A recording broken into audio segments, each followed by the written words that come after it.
Evangelho de Marcos, capítulo 14, do versículo 43 até o versículo 72.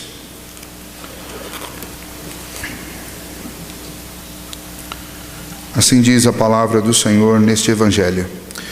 E logo falava ele ainda, quando chegou Judas, um dos 12, e com ele, vinda da parte dos principais sacerdotes, escribas e anciãos, uma turba com espadas e porretes. Ora, o traidor tinha-lhes dado esta senha: aquele a quem eu beijar é esse, prendei-o e levai-o com segurança. E logo que chegou, aproximando-se, disse-lhe: Mestre, e o beijou. Então lhe deitaram as mãos e o prenderam. Nisto, um dos circunstantes, sacando da espada, feriu o servo do sumo sacerdote e cortou-lhe a orelha. Disse-lhes Jesus: Saístes com espadas e porretes para prender-me, como a um salteador? Todos os dias eu estava convosco no templo, ensinando, e não me prendestes. Contudo, é para que se cumpra as Escrituras. Então, deixando-o, todos fugiram. Seguia um jovem coberto unicamente com um lençol, e lançaram-lhe a mão. Mas ele, largando o lençol, fugiu desnudo. E levaram Jesus ao sumo sacerdote. E reuniram-se todos os principais sacerdotes, os anciãos e os escribas. Pedro seguira-o de longe até o interior do pátio do sumo sacerdote, e estava sentado entre os serventuários, e aquentando-se ao fogo.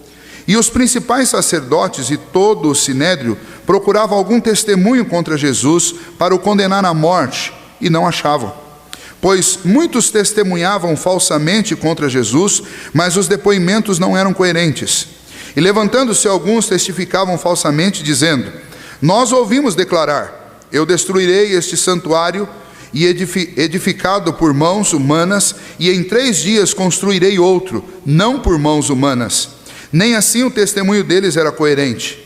Levantando-se o sumo sacerdote, no meio, perguntou a Jesus: Nada respondes ao que estes depõem contra ti? Ele, porém, guardou silêncio e nada respondeu. Tornou a interrogá-lo o sumo sacerdote e lhe disse: És tu o Cristo, filho do Deus bendito? Jesus respondeu: Eu sou, e vereis o Filho do Homem assentado à direita do Todo-Poderoso, e vindo com as nuvens do céu. Então o sumo sacerdote rasgou as suas vestes e disse: Que mais necessidade temos de testemunhas? Ouvistes a blasfêmia que vos parece? E todos o julgaram réu de morte. Puseram-se alguns a cuspir nele, a cobrir-lhe o rosto, e dar-lhe murros, e a dizer-lhe: Profetiza. E os guardas o tomaram a bofetadas. Estando Pedro embaixo no pátio, veio uma das criadas do sumo sacerdote, e vendo a Pedro, que se aquentava, fixou-o e disse: Tu também estavas com Jesus, o Nazareno. Mas ele o negou, dizendo: Não o conheço, nem compreendo o que dizes. E saiu para o alpendre, e o galo cantou. E a criada, vendo-o, tornou a dizer aos circunstantes: Este é um deles. Mas ele outra vez o negou. E pouco depois, os que ali estavam disseram a Pedro: Verdadeiramente és um deles, porque também tu és galileu. Ele, porém, começou a praguejar e a jurar: Não conheço esse homem de quem falais. E logo cantou o galo pela 2ª vez. Então Pedro se lembrou das palavras que Jesus lhe dissera: Antes que 2 vezes cante o galo, tu me negarás 3 vezes. E caindo em si, desatou a chorar. Quero fazer uma pergunta que é para você e é para mim. Aquele tipo de pergunta que a gente não gosta. Pergunta direta e que exige resposta direta. Você tem coisas na sua vida das quais você se envergonha? Você tem coisas na sua vida, histórias, circunstâncias, a respeito das quais, se você pudesse, você voltaria no tempo e apagaria e mudaria tudo? Coisas que te ferem a alma, porque você sabe que elas trouxeram não só tristeza para outros, quanto também para você, mas principalmente para Deus? Eu quero dizer que eu tenho, e acredito que todos vocês tenham, porque a Bíblia diz que todos nós pecamos. Diante de Deus, nós lemos no início deste culto a palavra de Romanos, que diz que o Senhor Jesus morreu ao seu tempo por nós pecadores, criminosos. E Paulo ainda insiste: quem porventura morreria por alguém bom? Porque talvez por alguém bom alguém se anime a morrer, mas Cristo a seu tempo morreu por nós, quando éramos ainda pecadores, e a ideia ali é de pecadores não arrependidos, contumazes, gente que faz coisas vergonhosas. Nós somos essas pessoas. E o texto que nós lemos nessa noite é um texto que Marcos, ao registrar e ao conglomerar de forma bem justa estas informações, ele traz aqui um conjunto de obras vergonhosas realizadas por homens, alguns incrédulos, por homens, alguns religiosos, nominais, e por homens que eram reconhecidos como homens de fé, íntimos do Senhor Jesus. Nesses três grupos, a mesma atitude apareceu de forma contumaz. Todos eles fizeram algo vergonhoso diante de Deus, diante do próprio Filho de Deus, Jesus Cristo, e diante de toda a civilização do seu tempo e também do nosso tempo. Quando nós lemos esse texto, nós temos o péssimo hábito de encará-lo como uma história que não tem nada a ver conosco, exceto o fato de que Cristo morreu em favor de cada um de nós. Mas o texto, ele tem tudo a ver conosco, porque ele descreve gente praticando as mesmas coisas que nós também praticamos na nossa vida. Marcos, entre todos os outros aspectos do contexto que nós já falamos tantas vezes, descrevendo Jesus como servo, descrevendo Jesus com a missão de evangelizar, Marcos também descreve Jesus como sendo o grande discipulador. E como um grande discipulador, ele trouxe para junto de si 12 homens que andaram muito próximo dele. Além desses 12 homens, outros 70 caminharam também próximo, aprendendo com Jesus. E grande multidão também o seguia e ouvia os seus sermões. E Jesus é tido em Marcos como o grande discipulador. Mas neste texto, os discípulos de Jesus, especialmente os discípulos de Jesus, são submetidos a uma prova. A prova que o mestre propõe para os discípulos. E todos eles, não diferente de nós, todos eles fracassam. E tem escrito na sua história uma página negra, da qual todos eles com certeza gostariam de ter a oportunidade de apagar. Eu posso citar desde o versículo 43, eu posso começar citando Judas. Ele é o primeiro personagem que aparece aqui. Daqueles 12 discípulos, e já avisado a respeito da traição, Judas chega no Getsemane, onde Jesus estava orando, com uma turba de soldados, com um pelotão de guardas, que estavam carregando armas, porretes, como se estivessem caçando um ladrão, um bandido.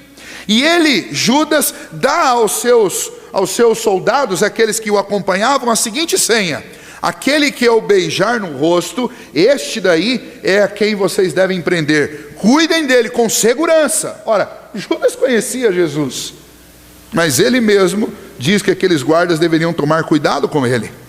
Outro fato interessante é que na cultura dos judeus, o beijo, na hora do cumprimento, ele tinha uma regra estabelecida. Por exemplo, quem é que podia beijar o rosto de uma outra pessoa? Alguém que fosse de igual classe. Então Jesus era o mestre, somente um outro mestre rabino poderia beijar Jesus na face. Um discípulo de Jesus se aproximaria dele e beijaria as suas mãos. Assim como um filho também, quando chega perto do pai, deveria, lá na sociedade judaica, beijar as suas mãos, mas jamais o seu rosto. E quando Judas chega diante de Jesus e beija o seu rosto, além de um sinal para aqueles guardas, Judas também está dizendo o seguinte: eu sou igual ao Senhor, eu sou igual a Ele. Ou seja, o meu discipulado acabou, eu não sou mais seu seguidor, agora eu sou tão mestre quanto o Senhor. E então esta vergonha produzida por Judas vai ser sentida por ele mesmo horas mais tarde, quando ele cai em si e vê o que ele fez, e ele vai se angustiar até o ponto de tirar a sua própria vida. Mas este homem faz algo absolutamente vergonhoso, mas não é algo absolutamente diferente do que nós fazemos. Mas eu ainda quero citar os outros. Depois que Judas trai o Senhor Jesus, nós temos uma tentativa desesperada de um personagem que à frente se tornará o personagem principal. Um homem que saca de uma espada e vai contra um daqueles soldados, tentando colocar em ação o que ele já havia declarado lá no cenáculo: ainda que todos te abandonem, eu não te abandonarei. Se vierem contra o Senhor, vão ter que passar por cima de mim. E ele demonstra que ele está comprometido com isso, porque quando tentam prender Jesus, ele toma da espada, saca a sua espada e vai em direção ao centurião e o atinge. Uma pena que talvez não era tão bom de mira assim. Ao invés de acertar o centro da cabeça, ele atinge apenas a lateral e arranca a orelha. Lucas e Mateus vão nos mostrar que Jesus pega aquela orelha decepada, põe no lugar e diz para Pedro que esta figura: não é dessa forma que nós vamos vencer essa batalha. Não é pela espada.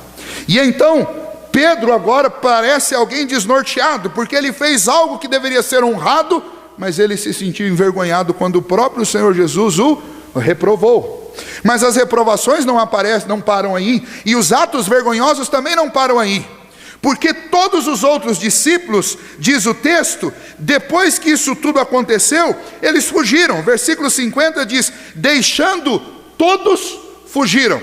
Estavam entre todos Tiago, estava entre todos João, o discípulo amado, mas todos foram embora, fugiram. E o que eles fizeram? Eles fizeram algo absolutamente vergonhoso. Algo diferente do que nós fazemos? Não, algo exatamente compatível com o que nós fazemos. Além disso, aparece uma figura aqui muito interessante. Diz que havia um jovem naquela região, naquele lugar, que estava coberto unicamente com um lençol. Os guardas o viram e foram até ele, e ele fugiu e largou o lençol e saiu nu. Essa informação não aparece nos outros evangelhos, provavelmente porque essa daqui é uma assinatura pessoal do próprio Marcos. Ele é o único que poderia saber dessa informação, e para saber dessa informação, uma vez que os outros discípulos já tinham fugido, só poderia ser o próprio autor do evangelho. Um outro fato interessante é que isso é uma mania de autores.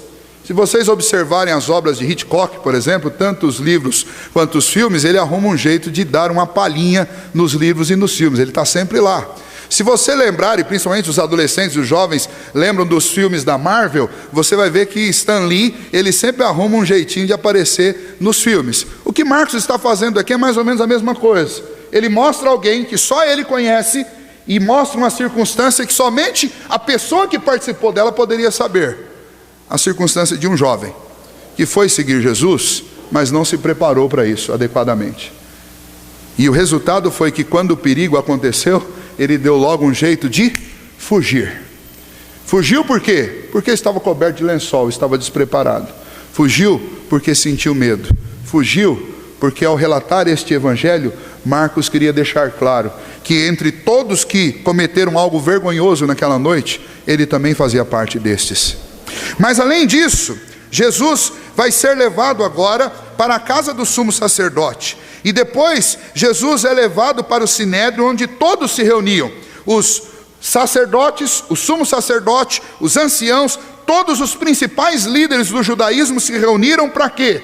Para realizar um tribunal vergonhoso, um tribunal não convocado com antecedência, um tribunal realizado na madrugada, horário em que lugar nenhum no planeta é horário para se fazer um tribunal, muito menos para se montar uma peça de acusação e fazer um julgamento e dar uma sentença. Mas Jesus é levado durante a madrugada para um tribunal, esses religiosos se reúnem lá e começam os depoimentos mentirosos. E os depoimentos são tão mentirosos que nem entre eles conseguiam ter coerência. E o resultado disso é que não tinha como incriminar Jesus com as acusações, porque as acusações não batiam. Ao ponto que o sumo sacerdote, então, o líder máximo da religião judaica, o homem mais respeitado de Jerusalém, o homem que deveria ser o homem mais honrado de Jerusalém, o líder espiritual que deveria ter maior profundidade de conhecimento do Antigo Testamento, da Septuaginta, o homem que deveria ser o maior exemplo de santidade em Jerusalém naqueles dias, este homem começa a interrogar Jesus. E ele primeiramente diz para Jesus: olha, você não vai dizer nada diante de todas as acusações que são feitas contra ti? E Jesus não fala nada. Ele, não contente, insiste: o que você tem a dizer a seu respeito? Você de fato é o Filho de Deus? E então Jesus responde: aí sim, agora você falou uma verdade, eu sou o Filho de Deus, e um dia vocês vão me ver assentado à direita de Deus Pai, e vocês me verão descendo sobre as nuvens. E então aquele homem rasgou as suas vestes e começou a gritar: blasfêmia, mentira, ele está arrogando para si algo que não é. Ele está dizendo que ele é o Filho de Deus, e isso é uma grande blasfêmia. E então todos voltaram, ele começou a dizer: o que vocês dizem a respeito disso? O que parece para vocês? E todos começaram a gritar: ele é um réu, ele é culpado. E então mais um ato vergonhoso, triste, extremamente grosseiro, rude e mentiroso aconteceu naquela noite. Os líderes, os religiosos, eles tramaram e eles mesmos fizeram algo absolutamente terrível contra Jesus Cristo. Eles o julgaram como culpado, com acusações falsas, e a única palavra que foi dita verdadeira naquele tribunal saiu da boca de Jesus e foi interpretada por eles como se fosse uma mentira. O que esses homens fizeram? Eles fizeram algo vergonhoso.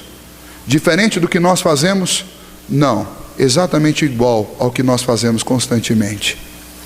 Mas ainda o último personagem da história está do lado de fora do sinédrio. Ele está no pátio. E lá no pátio, alguém desconfia dele e diz: viu, você conhece Jesus, você é um daqueles que andavam com ele. E Pedro, que algumas horas antes tinha decepado a orelha de um soldado para colocar em ação a declaração que ele tinha dito no sinédrio, que ainda que todos o abandonassem, ele não abandonaria. Talvez ele estivesse ali naquele pátio pensando numa forma de libertar Jesus. Talvez ele estivesse naquele pátio ali pensando numa maneira de socorrer Jesus. Talvez ele estivesse ali convencido de que de fato era importante que ele morresse por Cristo. Mas ele não esperava que o interrogatório viria da boca de uma mulher, e que na hora mais importante, mais crucial, ele falharia. Assim como ele falhou em orar com Jesus, assim como ele falhou quando Jesus foi preso, e agora todos tinham fugido, só restava ele lá, e ele não sucumbiu diante de um soldado, nem diante de um exército, ele sucumbiu diante de uma mulher, uma serva do sumo sacerdote. E ele disse: não, eu não conheço esse homem. E no meio desse ato vexatório, esta mulher insiste: não, eu tenho certeza, eu vi você com eles, você é um deles, você é um galileu. E ele disse: não, não sou. Mas o duro do galileu lá em Jerusalém é que era mais ou menos igual ao nordestino aqui no sudeste. Não tem como você dizer que você não é, porque o sotaque te denuncia. E então o sotaque dos galileus era um sotaque muito puxado, muito forte. Então quando Pedro por 2 vezes se expôs dizendo que ele não era, todos que estavam lá: não, peraí, esse sotaque é de Galileu, você é Galileu, você veio de lá junto com Jesus. E ele disse: eu não sou. E o texto de Marcos diz que ele começou a praguejar e a jurar que ele não era. E então o galo, que já havia cantado uma vez, agora canta pela 2ª vez. E quando isso acontece, Pedro cai em si. E quando Pedro cai em si, ele cai em profunda desgraça, porque ele percebe quão vergonhosa foi a sua atitude. Lucas e Mateus descrevem para nós que nesta hora Jesus saiu de dentro do sinédrio, e Jesus fitou os olhos em Pedro e encarou, e olhou para ele com amor, mas Pedro teve vergonha e fugiu dali. O que este texto nos ensina? Todos esses homens fizeram coisas vergonhosas diante de Deus. E eu comecei esta mensagem perguntando para vocês: o que você já fez de tão vergonhoso que você gostaria de apagar da sua história? Talvez se eu perguntasse isso para Pedro, Pedro diria: eu queria apagar aquela noite da minha história. Talvez se Judas tivesse se arrependido e tivesse permanecido, ele diria: eu queria pagar aquela semana que eu traí Jesus.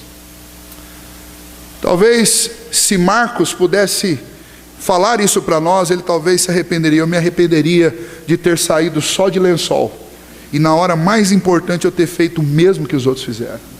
Talvez se perguntasse para João, João diria chorando: eu me arrependo amargamente e me envergonho de, na hora que eu poderia estar abraçado com meu Senhor, eu fui embora, eu fugi junto com os outros, eu me acovardei. Talvez se um daqueles soldados se converteu posteriormente, eles se envergonhassem de ter ido prender Jesus com porretes. Mas a pergunta é: do que nós nos envergonhamos? Por que nós cometemos atos vergonhosos? O texto nos mostra pelo menos que há 3 motivos por que nós fazemos coisas vergonhosas diante de Deus. O primeiro deles é porque nós nos enchemos de nós mesmos e começamos a viver por aquilo que nós queremos e não por aquilo que Deus quer. E isso vai nos levar a envergonhar o Senhor, e isso vai nos levar a envergonhar as pessoas que nós amamos, e isso vai nos levar a passar por vexame. Como que eu sei disso? Por que Judas traiu Jesus? Porque Judas queria uma rebelião política. Porque Judas, que já tinha visto o Senhor Jesus fazer coisas extraordinárias, ele tinha plena convicção. Judas não era um ignorante a respeito do poder de Deus, nem do fato de que Cristo era verdadeiramente o Filho de Deus. Mas exatamente por conhecer isso, ele queria que a vontade dele fosse feita e não a vontade de Cristo. A vontade de Cristo, Cristo deixou clara: ele deveria cair como a semente no chão para que houvesse frutos, para que houvesse vida para aqueles que estão mortos. Mas Judas não queria isso. Judas não queria um reino espiritual, Judas queria um reino político. Ele queria uma revolução em Jerusalém. E quando Jesus deixou claro que não era esse tipo de revolução que ele faria, Judas se aborreceu. E Judas foi e decidiu trair Jesus. Por quê? Porque possivelmente ele queria ou se rebelar contra aquela posição de Jesus, ou fazer com que Jesus desencadeasse pela pressão uma revolução política. Então eu vou entregá-lo nas mãos dos sacerdotes, ele vai invocar o seu poder, talvez vai chamar os anjos do céu, e ele vai acabar com a religião judaica, e ele vai acabar com o domínio romano, e uma grande revolução vai acontecer em Jerusalém. Ele vai sentar no trono de Jerusalém, e tudo será diferente. Eu não sei quais as intenções de Judas, mas o que fica muito claro é que ele deixou de seguir a vontade de Cristo para fazer a vontade do seu próprio coração. E quando nós entramos por esse caminho, nós estamos dando os primeiros passos para fazer aquilo que vai trazer vergonha para a nossa vida. Um segundo motivo do porquê nós fazemos coisas que envergonham a Cristo Jesus e que envergonham a nós mesmos e a nossa família é quando nós temos uma falsa ideia a respeito de nós mesmos. Ora, Pedro tinha dito para Jesus o seguinte: ainda que seja necessário morrer, mas eu jamais te abandonarei. E todos que estavam com ele disseram a mesma coisa. Todos que estavam juntos confirmaram a mesma coisa. Pedro voltou a dizer: se todos te abandonarem, eu não te abandonarei. Por que Pedro disse essas coisas? Porque Pedro estava convencido de que ele era capaz de ir com Jesus e beber o cálice que Jesus beberia, e ir com Jesus aos lugares que ele ia, e enfrentar com Jesus as coisas que Jesus enfrentaria. Mas Pedro estava enganado a respeito dele mesmo, porque Pedro se achava muito melhor, muito mais forte, muito mais preparado do que de fato ele estava. Quando é que nós nos envergonhamos, passamos vexame e envergonhamos o bom nome de Cristo sobre nós? Quando nós fazemos uma avaliação errada a respeito de nós mesmos, quando nós nos achamos superiores ao que de fato nós somos, e aí nós nos tornamos grandes candidatos a passar por vexame. A própria palavra de Deus diz que a soberba, a arrogância precede a queda, a ruína. Mas ainda há um motivo que engloba a vida de todas essas pessoas, que nos leva a passar por vexames: quando nós amamos mais a nossa própria vida do que a vida que Cristo tem para nós. O Evangelho do Senhor Jesus diz que se alguém quer ter vida, perdê-la-á. E aquele que perde a vida por causa de Cristo Jesus, ganhá-la-á. Mas na hora Na hora em que estes homens foram colocados frente a frente à espada, todos eles amaram mais a sua própria vida do que a vida de Cristo Jesus. O que nos leva a envergonhar o nome de Cristo? E o que nos leva a passar vexame hoje em dia? Continua sendo a nossa autopreservação, o nosso amor próprio. Quando nós amamos mais o nosso bem-estar do que o bom nome de Cristo, nós passamos a fazer coisas que são reprováveis simplesmente para evitar os problemas. Eu vi um pastor que perdeu já a sua família, falando a respeito da sua fé, e ele perdeu sua esposa num ato de martírio, e ela foi tirada dele para forçá-lo a negar o nome de Cristo. E ele falou conosco nesta viagem, e a fala dele para nós foi uma das coisas mais fortes que eu ouvi nesta viagem. Quando a esposa dele estava para ser assassinada, em troca dele negar o nome de Cristo, eles poderiam poupar a vida dela. Este missionário disse para a esposa dele: querida, você sabe que eu te amo, mas você sabe também que eu amo a Deus mais do que eu amo você, e eu não posso fazer isso. Mas eu quero que você saiba de uma coisa: Deus te ama mais do que eu te amo. Se a minha declaração te frustrou, eu quero que você lembre que Deus te ama muito mais do que eu. Eu o amo mais do que eu amo você, mas Ele te ama mais do que eu te amo. E ela glorificou a Deus com isso. E ela morreu. Ela foi assassinada, mas ele não negou sua fé. E Deus o libertou posteriormente. Talvez para ele poder contar essa história. Que o grande dever nosso é amar a Deus mais do que tudo. E isso inclui nossas esposas, nossos filhos. Mas é importante que eu lembre para os meus filhos que eles também devem amar mais a Deus do que a mim mesmo, do que os seus pais. É importante que eu lembre para eles que existe alguém que os ama mais do que tudo. E este alguém é Deus. Estes homens aqui envergonharam a si mesmos e envergonharam-se diante de Cristo, porque eles amaram mais a si mesmo do que a Cristo Jesus. Quero dizer para você que está sentindo vergonha como eu, porque talvez estamos amando mais os nossos projetos, talvez porque estamos fazendo um julgamento extremamente superlativo do que nós de fato somos, ou a você que talvez tenha amado mais a sua própria vida do que a vida de Cristo e a vontade dele para você. Isso te faz parte de um grupo muito grande, do qual todos nós aqui fazemos parte. E você pode estar se perguntando: então, pastor, qual que é a solução para esse grupo? A mesma solução que serviu para Pedro, para João, para Tiago, para Marcos e para todos aqueles que creram nele. A solução é exatamente o próprio Senhor Jesus, porque tudo isso aconteceu não fora do controle de Deus, mas todos esses atos cometidos contra Cristo aconteceram com consentimento de Cristo, porque ele estava absolutamente decidido a entregar, e o fez, a sua vida em resgate da nossa. Ele veio nos substituir, porque tudo que conseguimos fazer é vergonhoso, e então ele veio ser o nosso substituto, porque tudo que ele faz é justo, é lindo, é puro, é perfeito. E ele se entregou naquela cruz para que as nossas vergonhas fossem definitivamente cobertas pelo sangue dele, para que a justiça dele nos cobrisse das nossas injustiças, para que ele mesmo fosse a nossa redenção e a nossa salvação. Então, se você sente vergonha de alguma coisa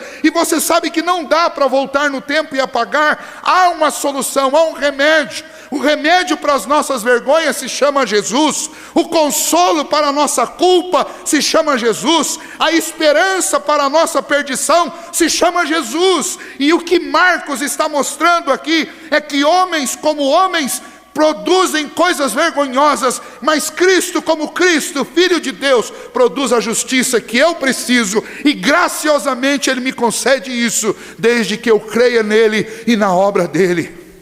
Então você não precisa viver assolapado debaixo da culpa, do pecado, debaixo da vergonha, mas você pode crer em Cristo Jesus e se sentir liberto definitivamente disso, pois foi para isso que Cristo veio, para nos libertar e nos dar a salvação.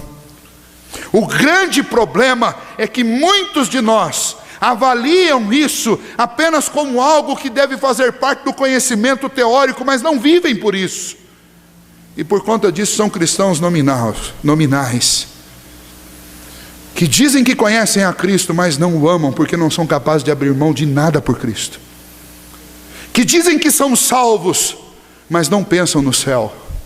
E quando pensam no céu, só conseguem imaginar um céu legal, por causa das coisas que estarão lá. E então, se Jesus não estiver lá, não tem problema, porque o mais gostoso do céu são as ruas de ouro, são os muros cravejados de pedras preciosas. Mas deixa eu dizer algo para você: não existe nada mais importante no céu do que Cristo. E se Cristo não estiver lá, não há valor algum no céu. E o que difere gente que está amando a Cristo e vivendo por Cristo, de gente que é cristão nominal, é exatamente o interesse quanto à vida eterna. Se o interesse da vida eterna for não envelhecer mais, não engordar mais, não enrugar mais, não chorar mais, então você escolheu a pior parte, e possivelmente você ainda não conhece a Cristo, porque o mais importante do céu é Cristo. E uma canção antiga, não sei se vocês cantaram aqui, eu ouvi muito quando eu era criança, que falava: lá verei meu pai, lá verei meu irmão, lá verei Isaac, lá verei Jacó, mas além de todos esses, lá eu quero ver o meu Jesus, porque de fato Ele foi quem cobriu as minhas vergonhas, Ele foi quem morreu a minha morte, Ele foi quem suportou aquilo que eu deveria suportar, para que eu não tivesse mais vergonha. Se você tem do que se envergonhar, eu quero dizer para você, você precisa de Jesus. E se você tem Cristo, isso virou uma página do seu passado. E o nosso viver agora deve ser um viver dedicado a viver para Cristo Jesus. E se por algum motivo, como João diz, eu tropeçar, eu não posso esquecer que o mesmo remédio que serviu para o meu passado, ele continuará servindo para o meu futuro, até o dia glorioso em que Ele me livrar de toda a corrupção do pecado e me glorificar, e nesse dia eu estarei livre do pecado.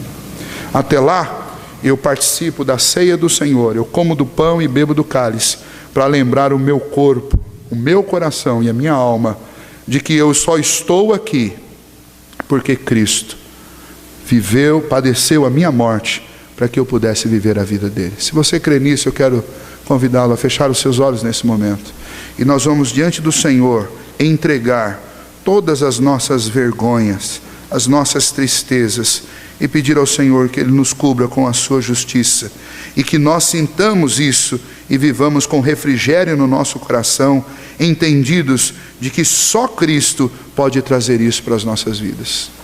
Senhor, o Senhor sabe, ó Pai, quantas coisas estão passando pela mente de cada um de nós agora, quantas lembranças ruins, quantas coisas amargas ao nosso paladar. E eu imagino, ó Deus, que talvez Pedro conviveu todos os anos da sua vida depois da ressurreição do teu filho Jesus, lembrando, ó Pai, daquela noite que ele diz que não conhecia Cristo. Talvez João passou todos os dias, inclusive nos últimos dias lá em Pátimos, lembrando daquele dia, daquela noite em que ele fugiu. Talvez Marcos escreveu todas estas páginas lembrando do momento em que ele fugiu. Talvez, ó Deus, Tiago também tenha feito isso. Eu não sei, ó Deus, mas eu sei que cada um de nós aqui tem lembranças ruins. E eu sei que o mesmo remédio que serviu para Pedro, para João, para Tiago, para Marcos, ele continua servindo para nós, que é, ó Deus, o nome do teu Filho Jesus, aquele que nos substituiu na cruz para nos dar a vida, para nos libertar da culpa do pecado, do império do pecado, da morte, do castigo vindouro.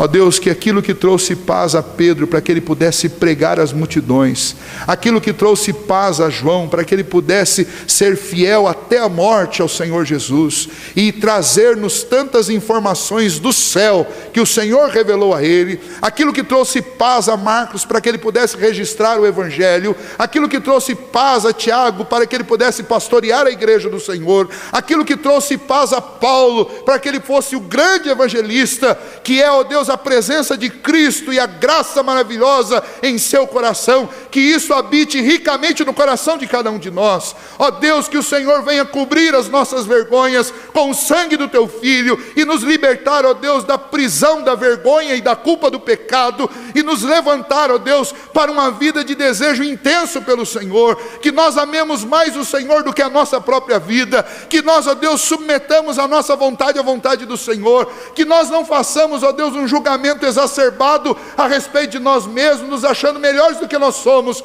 mas que a gente lembre, ó Deus, que a nossa suficiência é Cristo, e que se estamos de pé, estamos porque Cristo nos levanta, se caímos, estamos porque Cristo permite que isso aconteça na nossa vida, para nos remeter àquilo que de fato nós somos absolutamente dependentes do Senhor. E ó Deus, como dependentes do Senhor, nós clamamos nesta noite, que o Senhor nos ajude e nos sustente, ó Pai, pois não poderemos passar um dia sequer sem cometer um ato vergonhoso, se o Senhor não nos segurar pela mão.